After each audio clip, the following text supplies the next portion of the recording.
Okay, so we're going to try reading aloud Sylvia and Aki. If you guys remember when we left off, Sylvia and her brothers had taken the bus to school for the first day. They got dropped off at Westminster School, and now they have to walk the rest of the way to Hoover School, where they're going to be attending.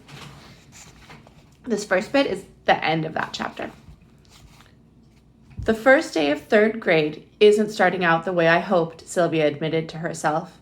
Gonzalo kept his head down and his hands shoved deep in his pants pockets. Even Jerome couldn't find the energy to kick a rock. After about 10 minutes of trudging along, Gonzalo said, "There it is." Further along the street was a run-down, dirty, clapboard building next to a cow pasture. Loose dirt and clumps of weeds surrounded the school. An empty field stood in for a playground, sure to be dusty in warm weather, a sea of mud when it rained. No guardian trees and thick green lawns here. A faded, hand-painted sign posted above the building's front door read Hoover School. The smell of cow manure filled Sylvia's nose. Think about how different that is from when they got to Westminster School. And it was all brand new, and Sylvia was so excited about playing on the playground. Completely different. This place was going to be just like all the other schools she and her brothers had attended.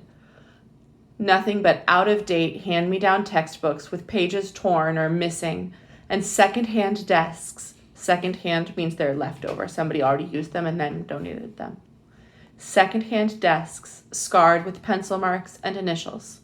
Once again, we get the leftovers. Then there's a little squiggle that means time passed.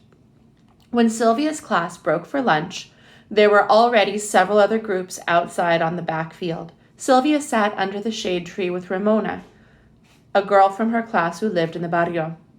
"Shoo!" Sylvia cried, swishing at a swarm of flies. "Leave me alone!"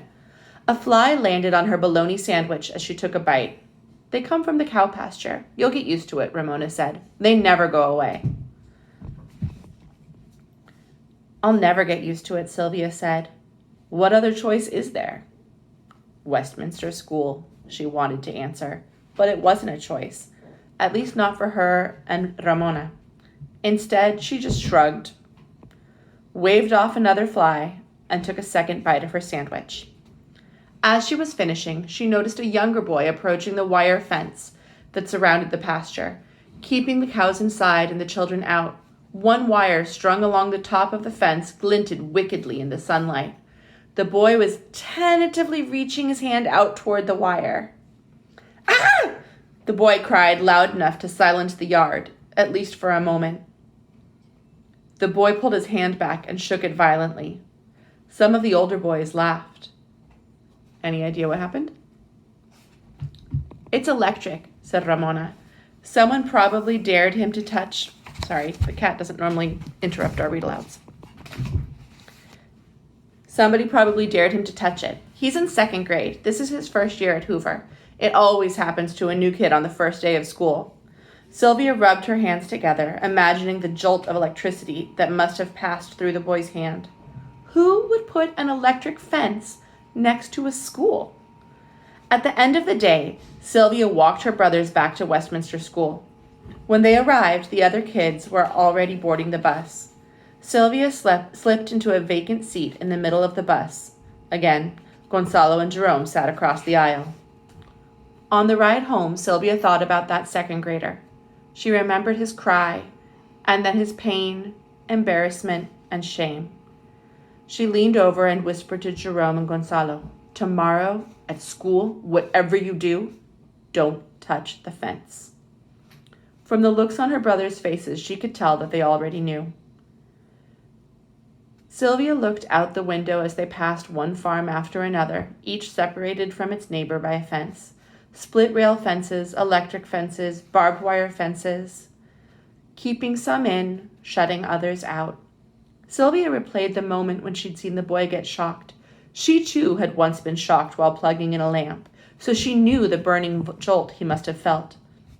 Her mind wandered to her father and his efforts to break down the barrier that kept her from Westminster School. from a good education. He's not going to back down, Sylvia thought, but I sure hope he doesn't get burned. I think it's kind of interesting how they were just talking about the fence, right? The fence, she was talking about the physical fence that was keeping people away from, I guess, the cow pasture. But then she's also thinking about kind of, I guess, the laws or the current policies that are a fence that keep her from being able to go to the school that she lives near. Okay, that was the end of chapter 3. And I'm going to see if I can actually get it posted. Okay.